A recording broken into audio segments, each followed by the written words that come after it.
Hi, welcome to Moyna Bass Fishers, and I'm Jim Moyna.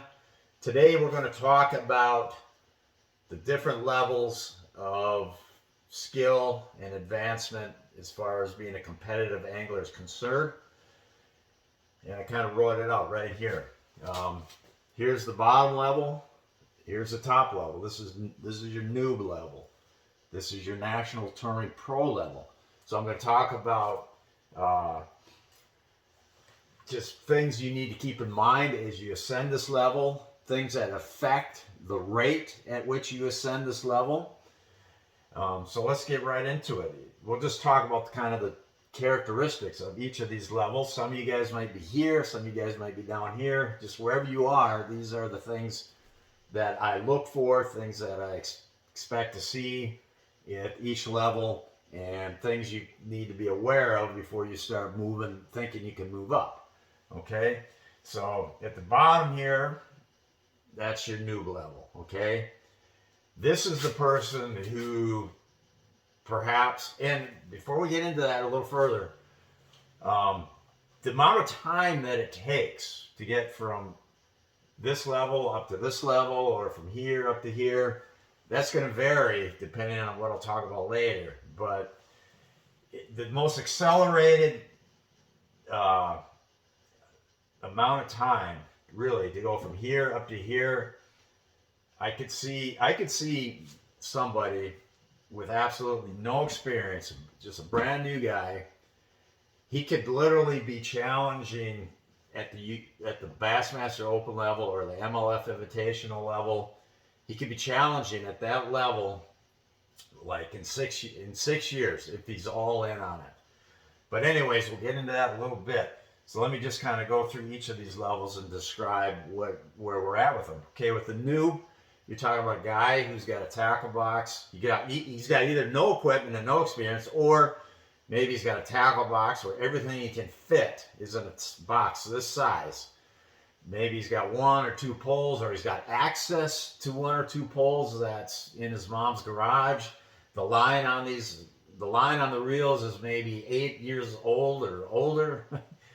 So this person is like, I mean, they don't know nothing about fishing, very little about fishing. Okay, but you can literally, if you go all in, you can literally go from knowing nothing and in 6 years be a, be a factor at Bass Opens, at MLF Invitationals, at Toyota Series.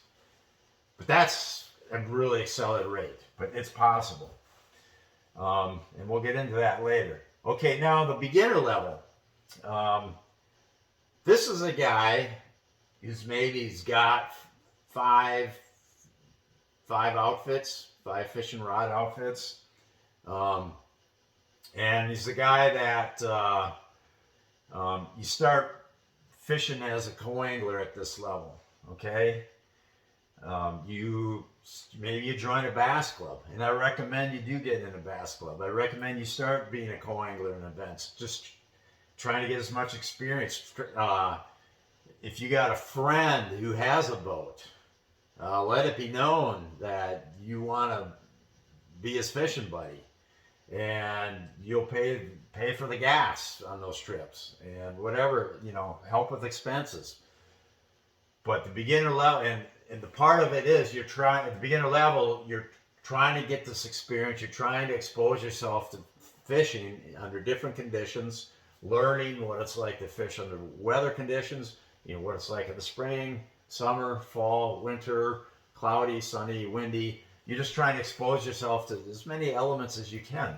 And you also are trying to build your fishing contacts, your fishing friends, the people that you share fishing information with, the guys that will just help you out fishing with fishing knowledge, stuff you share. It's very important. Another thing you need to do at every level, at all these levels, is you always have to have a certain amount of self-study off the water. Okay, as a beginner, you may not have a boat. Okay, and there's only so much you can do with bank fishing, but try to learn from every time you get out as a co-angler.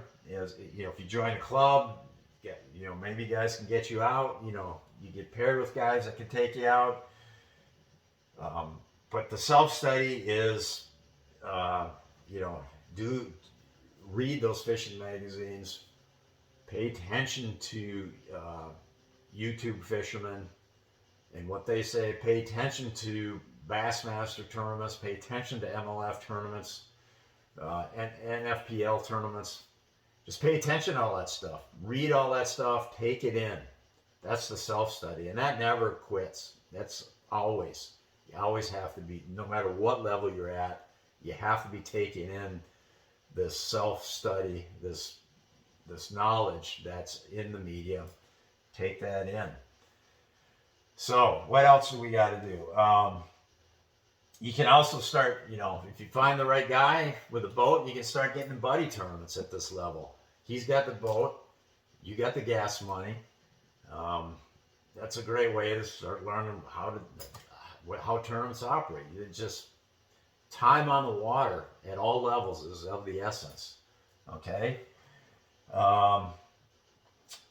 So that's kind of where you're at the beginner level. You don't have a boat, but you're trying to get as much fishing time on the water as you can. But I'll say this, without a boat, it's hard to go any farther. Because if you're always in the back of the boat and letting other people make the decisions, there's only just so much, you can only go so far with that. It's not going to take you that far. You can become a good partner angler, but if your aspirations are to fish on the front of the boat and go all the way to the top, you got to know and be comfortable with calling the shots from the front of the boat. So the next level is what I call the first-time boat owner. And this is where you really explode with your knowledge of fishing. Okay? You can only get so far here. It's here. You got your own boat now. And you can now go out on the water whenever you want, wherever you want, under whatever conditions, and just learn and experiment and test things that you read about, test things that you see Kevin Van Dam do on MLF. Just, you can test all these kinds of things. Learn, explore. Not only that, now you can enter your own tournaments. And in your club, you can be the boater in your club. Okay? So it's a big difference. Once you go to boater, the learning curve, the exponential learning curve, I mean, you can just start accelerating your learning so much quicker.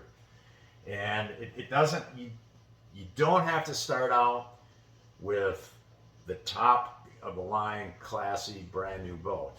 You don't have to do that. If you have the money to do it, fine, do it. But you don't have to. You can just get yourself in a boat, okay?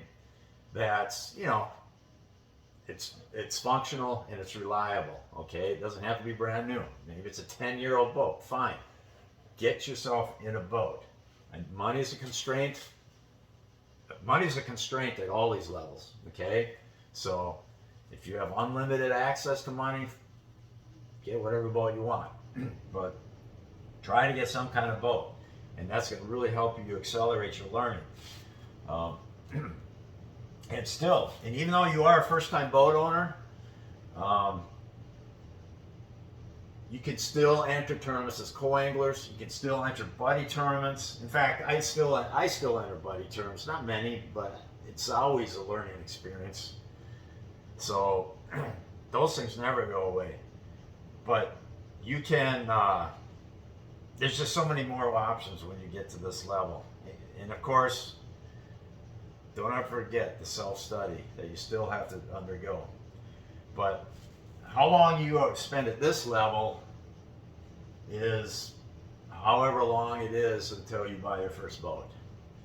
Okay, if you never buy a boat, well, you're not going to get much past this level. You can become an expert bank angler. I'm not saying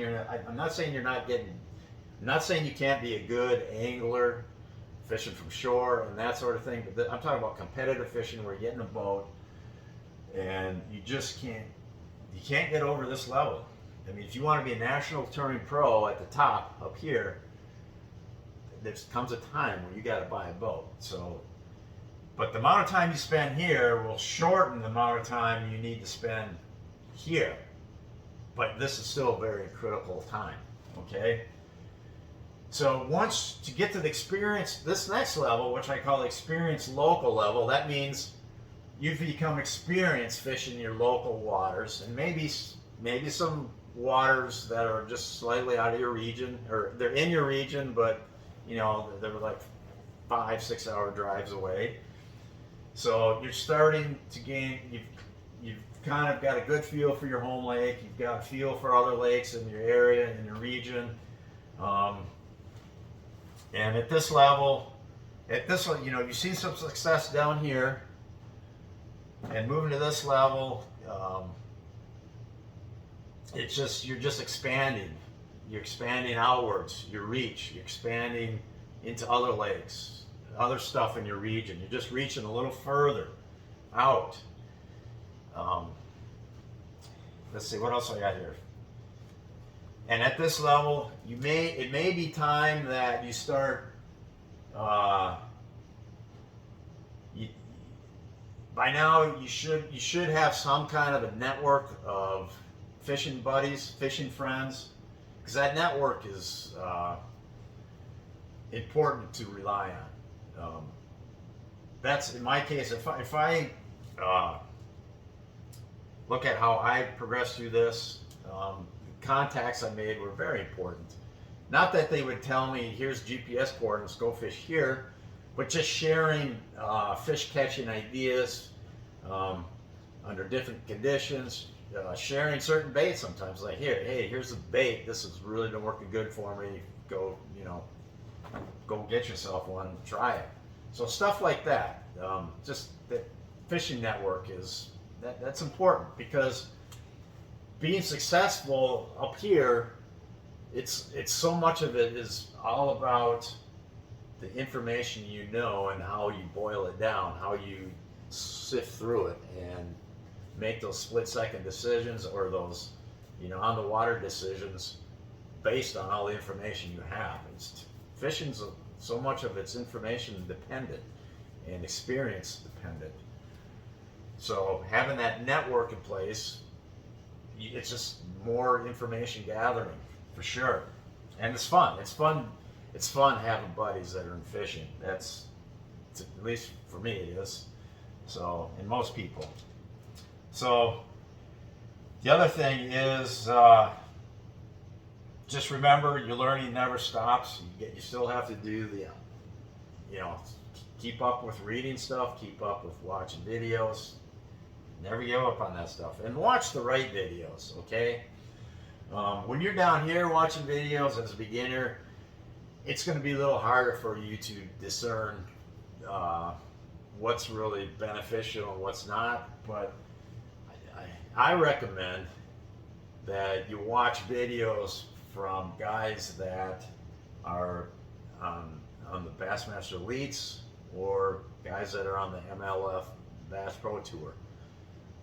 Those guys, sure, they're going to have their sponsor freaking sales pitches. Yes, they'll have those, but there's going to be a bunch of tidbits you can pick up. But then, to me, actually, the highest quality learning videos to watch are those from the live streams from actual competition. So Bassmaster Elites, they'll have live streams of every day of competition of their tournaments, and so will MLF of their Bass Pro Tour, and they'll put them up on YouTube, so you don't have to sit there and watch it live. You can come back on your free time and watch it on like YouTube. They'll post it on YouTube, so you can watch it there. So that's probably my favorite stuff to watch. But there also are individual anglers also put out stuff, and there's definitely great stuff to find from these guys.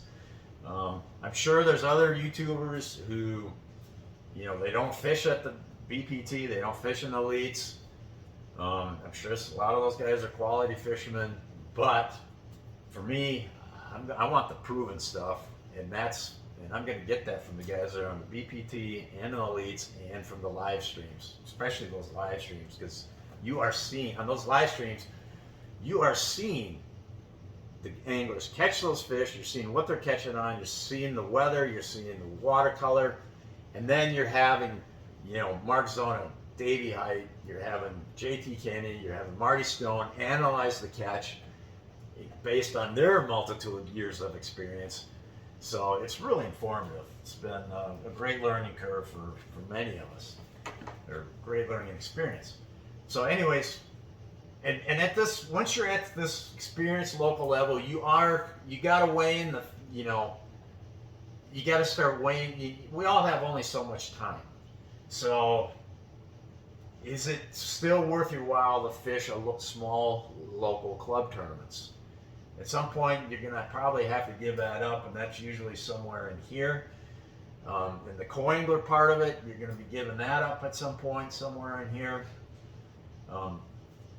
I know I could go out as a co-angler and still learn from all these guys, but at some point, it's just your goals are to be up here, and you got to use your resources to get there. And being putting your resources and still being a co-angler seems to be going the wrong direction once you get to a certain level up here.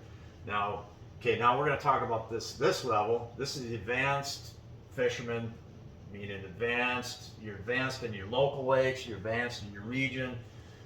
At this point, you've had success. You've won tournaments. You've had success. So. And you really aren't monkeying around with the low. I mean, you're fishing the high dollar tournaments in your area, and then you're also at this point, you are now competing. You are now ready to compete in the Bass Opens and the MLF Invitationals. Those are the two stepping stones that you have to fight your way through to be a national touring pro these days. This is where I'm fishing. I'm fishing the MLF Invitationals this next season.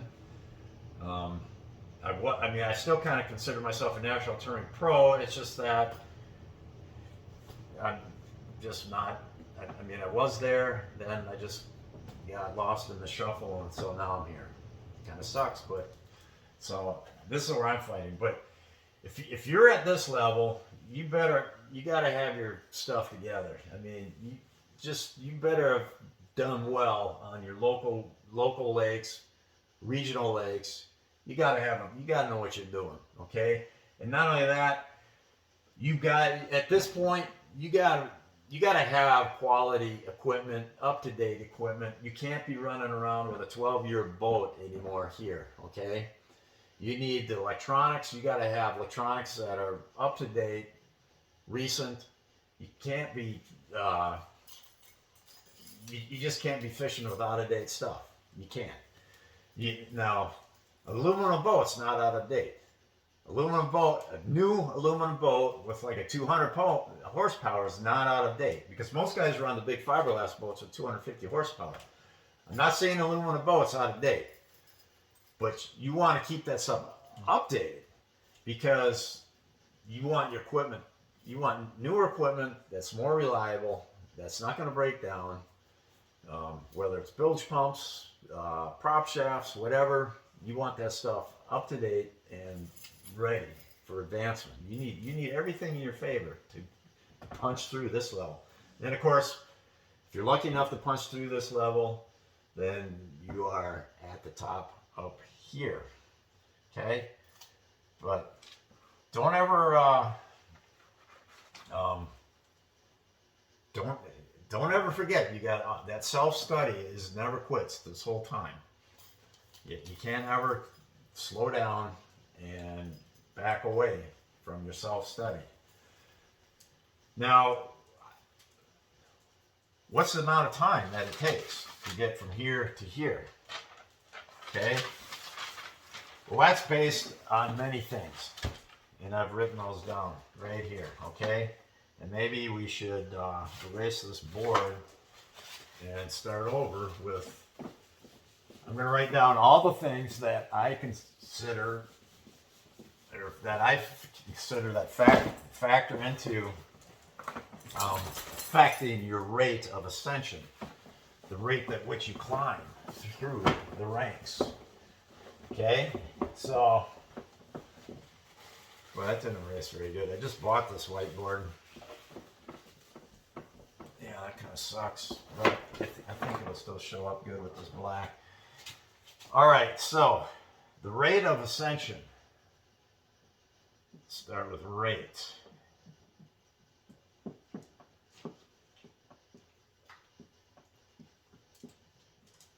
Of ascension. Okay, so I kind of touched on this. You need to own a boat. Okay, the sooner you own a boat, the quicker you're going to be able to climb this ladder. Okay, not owning a boat is going to hold you back because you have to get in the front of the boat. You have to make these decisions on your own. You have to be able to take your boat out and experiment with different rods, different techniques, just different ideas in your head about how to catch fish. The only way you can do that is by owning a boat. Okay? The other thing, here's something that's really important. Money. Money that's going to have a big effect on how fast you climb the ranks. Because you're going to need the equipment. You're going to need the right boat. You know, if you can't get the right boat, you know, you can get by with a cheaper boat early, but once you get to the higher levels, you got to start putting out a lot of money for these boats, and that holds guys back. That definitely holds people back. People need to spend time to maybe save up for these boats. So, and then the entry fees. As you climb the ladder, the entry fees get higher and higher. So money is going to affect how fast you can climb up the ranks. And even to get started, I mean, if you start with zero tackle, I mean, rods and reels and line and tackle, and it's just a lot of money to get it going. So that's going to affect how fast you climb the ladder. And the time, okay, your life balance. Okay? Balance. Life. All right. Some of you are going to be able to spend more time on the water in a 365-day calendar year than others. Okay? Guy who's got a couple of young children. He's got a full-time job. He's got to pay his bills. He's not going to get on the water as much as a guy that maybe, you know, you hear about these younger guys that come from money, and they don't have to worry about bills, so they can spend all their time. They don't have to pay for certain bills, so they can spend all their free time on the water, and therefore that they're going to just be able to learn faster. So, but balance of life is really important. I mean, it's okay if you got a job. It's just expect that it's going to take longer to go through this ladder, okay? Because you can't spend as much time on the water.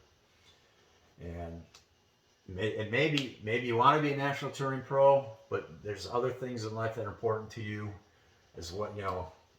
Maybe there's other things going on that you want to spend time on. So the balance of life can affect, you know, if you're the kind of guy that can go all in, every waking moment you're spending on the water, or you're just watching YouTube videos, or you're researching new tackle, or you're reading about something, or you're talking to somebody about fishing, you know, that's going to accelerate your time and shorten your time. It's going from the bottom up to the top.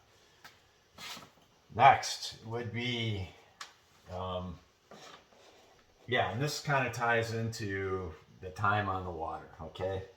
Because time on the water is big part of it. Time on H2O.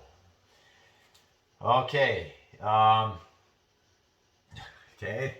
Don't be insulted here, but intellectual capacity. Okay. I'm not trying to insult anybody here, but some people are really smart. Some people aren't quite so smart. Some people are smart in certain ways. Some people aren't smart in certain ways. It's if you gave every National Touring Pro an IQ test, I would have to say that it would test above average as compared to your normal population. All the guys that I've met,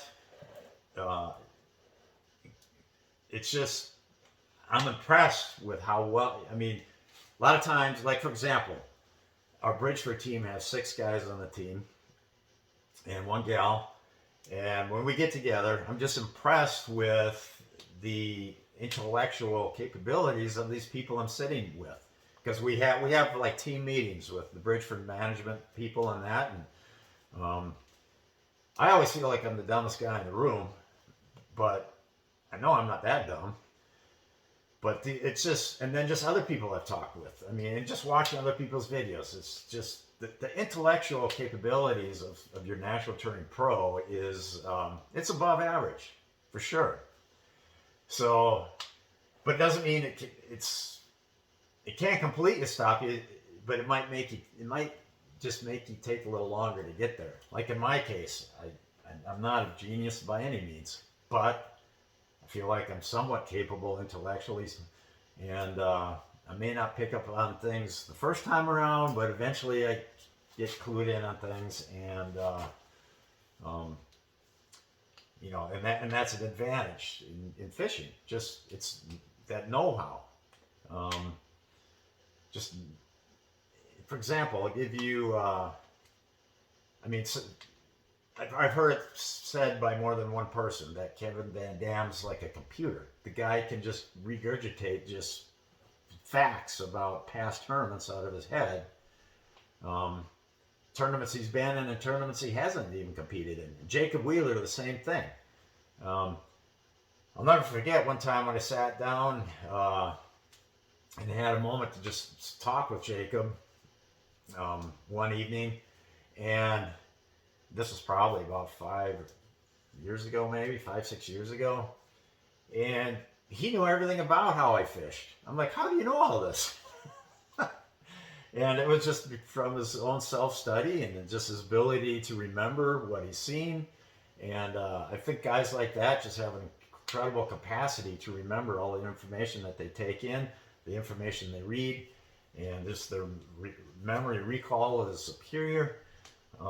These are the types of people you're dealing with. These are the types of people you're competing against. You're competing against extremely smart people at the top level, and the sport of competitive bass fishing is a mental game as much as anything. So the more information you have, the more information you know, and your ability to boil it down into a good fishing strategy, that's all mental. And these guys are tough, man. They're smart dudes. So next would be just the number of events you compete in. Okay.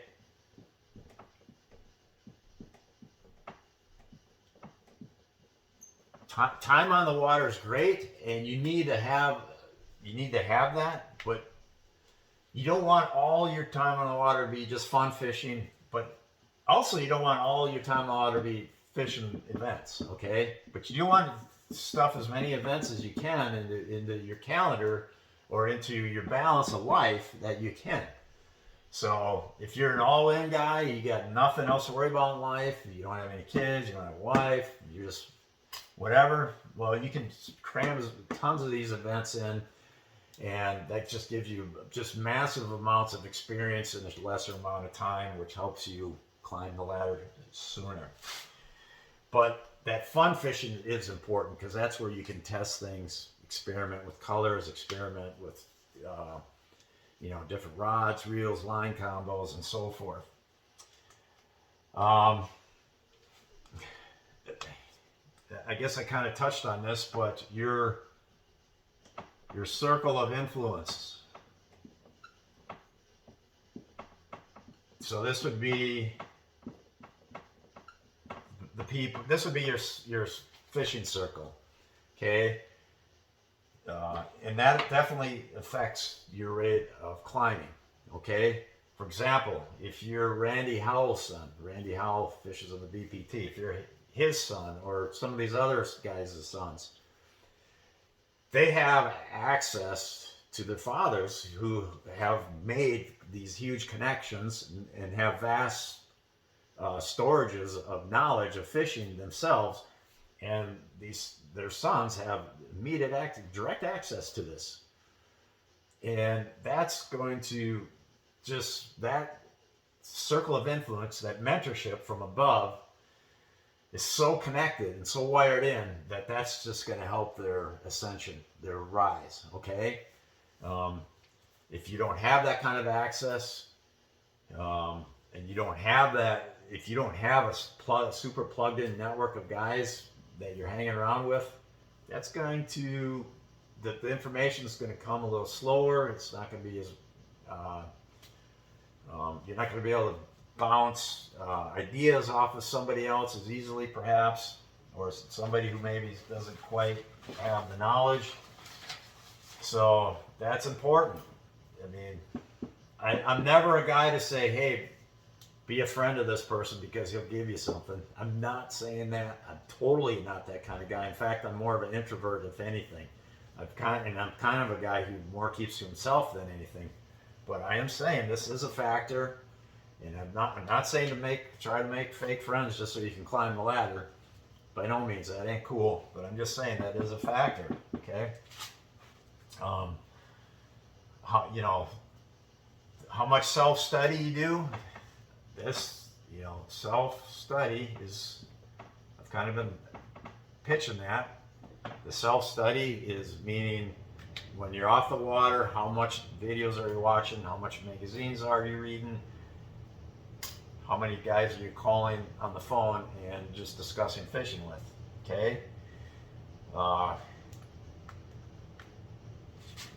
guess the last thing would be more mental.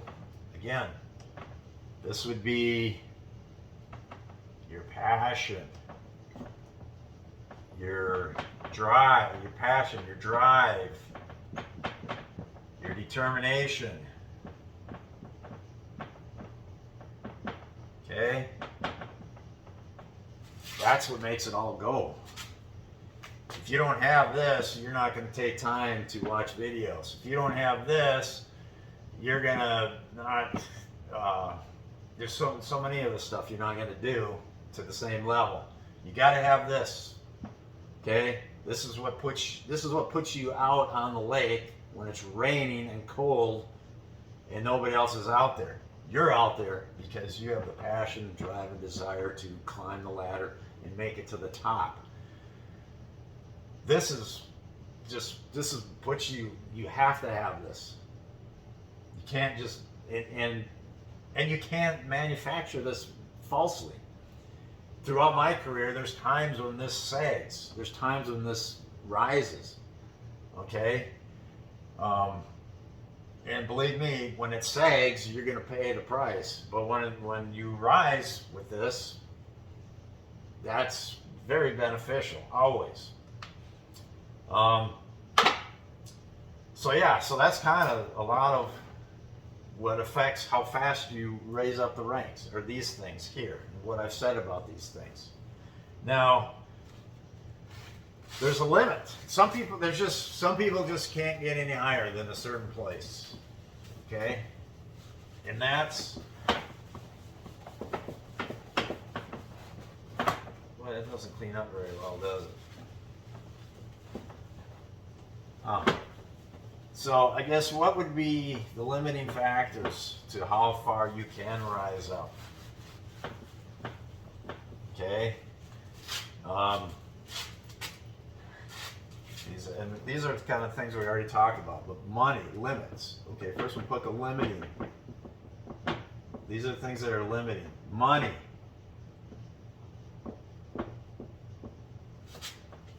Without some kind of source of money, you're never going to be a professional bass fisherman that tours the nation. Okay? It's a super expensive sport. I don't need to get into any more than that. I touched on this before. Intellect. Okay? Your mind.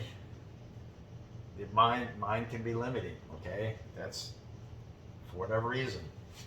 Some people are gifted with certain type of intellect that works well with competitive fishing. Time. If you cannot put in the time towards this effort, you're just not going to climb, and you're just going to stall out at a certain point and not get any higher, which is fine. You may have a certain balance of life that you're happy with, and so be it. You know, but if you want to get to the very top, and that's what you care about most, then you got to make sure you put in that time. But time can be limiting. Other things that can be limiting to your success. Perhaps you have a faulty foundation.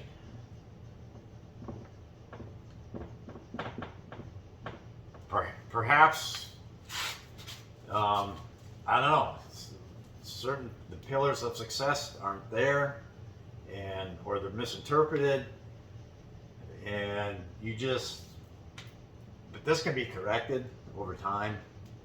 But perhaps,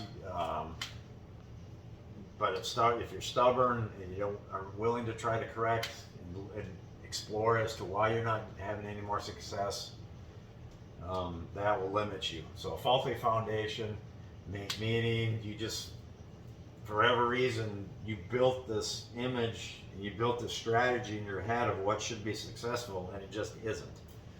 But you're too stubborn to change. So that could limit the level to which you rise. And okay, we're almost done here. I can't even read this last. I got two things left here, and I can't read the one. Something. Well, let's skip that one because I can't read it. But then there's always the X factor. The X factor. I don't know exactly why some anglers do better than other anglers.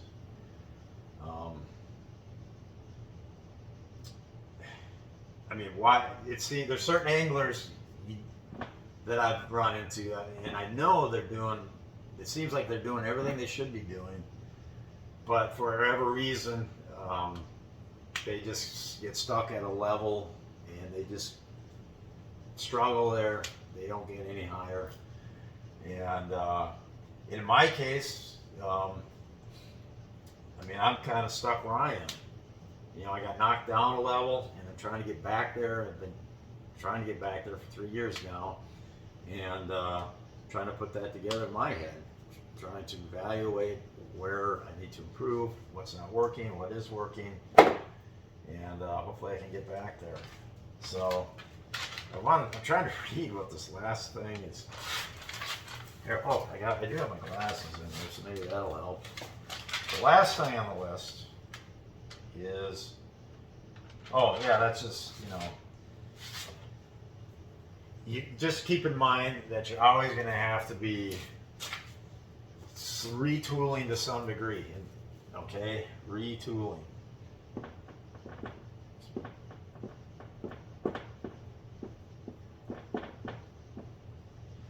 Just remember, the bass fishing world is always changing. You got to change with it. Prime example would be with the introduction of forward-facing sonar. Okay? Tournaments are allowing that. It's a huge advantage. If you refuse to use it, that's going to hurt your chances to moving up. And same goes with other things. When new techniques come out, you need to learn them. You need to understand them. You need to know. You need to think about how that could play into your own style, because we all have different styles, you know. But just understand what's going on. Understand the developments in technique and strategy and equipment and electronics. Understand what all this stuff is. Keep up to date on it, and because if you don't, you'll just stagnate and you won't advance up the ladder. So, anyways, just to recap, this whole process, let's just look at it for me, for example.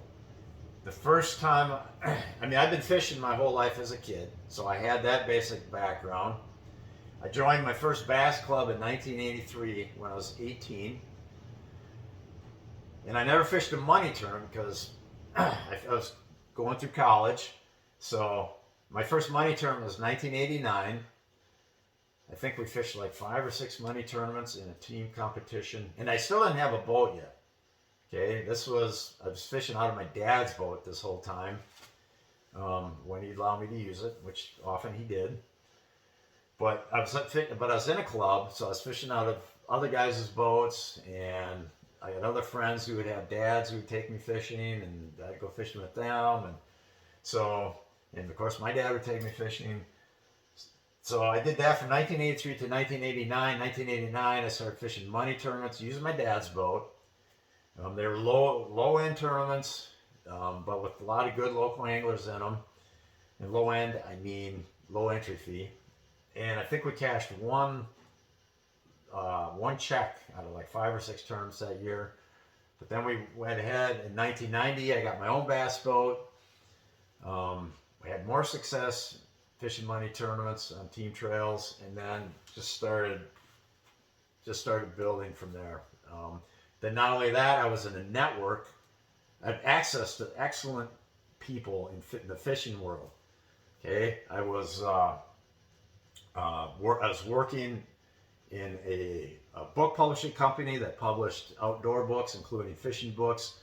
So, and then as part of that duty, I was required to talk to fishing guides, fishing pros, and of course the people I was fishing with in this book publishing company, they were solid fishermen, one of which was Billy Linder, so from the Linder family fame, and he knew a whole bunch. And then of course I got to know his brother and his dad, and information would come through that network. So I really had access to a lot of a very helpful network of people. And then of course the bass club that I was in from 1983 until about 10 years, that club was had some really ambitious guys in it that they themselves wanted to, were looking to do really well in competitions, and they themselves kept, were always looking at the new stuff that was coming out in magazines. They're reading about what the national pros are winning tournaments on at the time. So had a good circle there. So I started fishing, like I said, money tournaments in '89, and just started gradually fishing higher and bigger money tournaments in the local area, fishing some Redmans, fishing some Redman regionals. Then in '95, by 1995, I was really doing quite well in tournaments in this area. Won a big tournament. Actually, '95 was my breakout year, really, because I won like $88,000 in Minnesota, just in fishing in Minnesota, $88,000. And then that was in '95, and then '96 and '97, and then also '95, '96 is when I started the Bassmaster Invitationals, which was the one step under the top level in Bassmaster at that time. And then qualified, did well enough there, and qualified for the top level of Bassmaster, which they called the top 100s, top 150s. And then the FLW Tour came along, and I was ready to hop in there. I was still green on a lot of. I was by no means a polished angler, but I knew enough to be dangerous. I knew enough just to catch enough, which is how I still am. I know enough just to keep. I mean, I know tons more now, but everybody else does too. So anyways, I guess so. The point was, I started my first club tournament I ever fished was in 1983, and then by 97 was the first year on my Bassmaster Top 100s, and also the FLW Tour. So that was a 14-year progression. But I know it won't take that long if somebody goes guerrilla style and really tackles it, because I had a bunch of college time in there, and just, I mean, I just know where I was at. Okay, so I honestly think if a guy goes gung ho 100%, he could go and has the passion and drive through the necessary passion and drive throughout the whole process. You could literally probably get to that level where you're fishing the Bass Opens and MLF Invitationals. You can get to that level in like 6 years. I really do. Anyways, hopefully you found this informative, and we'll see you next time. Thank you for watching. Over.